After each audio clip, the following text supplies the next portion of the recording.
شروع کرتے ہیں اس بابرکت نام والے کے نام سے جس نے اپنی رحمت کو اپنے غضب سے پہلے پیدا کیا۔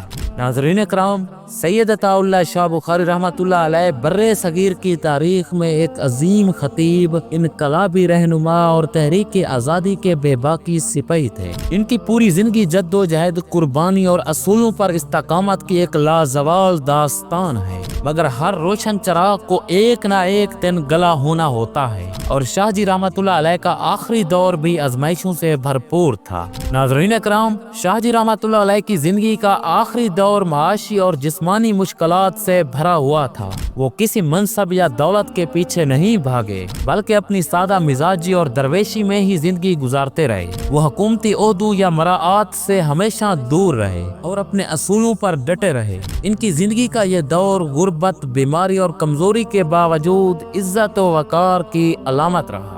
ناظرین اکرام، شاہ جی رحمۃ اللہ علیہ کی آخری تقریریں ان کے گہرے سیاسی اور سماجی شعور کا عکس تھی۔ وہ ہمیشہ حق گوئی اور بے باکی کے علم بردار رہے۔ اپنے آخری دنوں میں بھی انہوں نے اپنے پیروکاروں کو سچ بولنے، ظلم کے خلاف کھڑے ہونے اور اصولوں پر ڈٹے رہنے کا پیغام دیا۔ ان کی تقریریں اور اقوال آج بھی مشعل راہ ہیں۔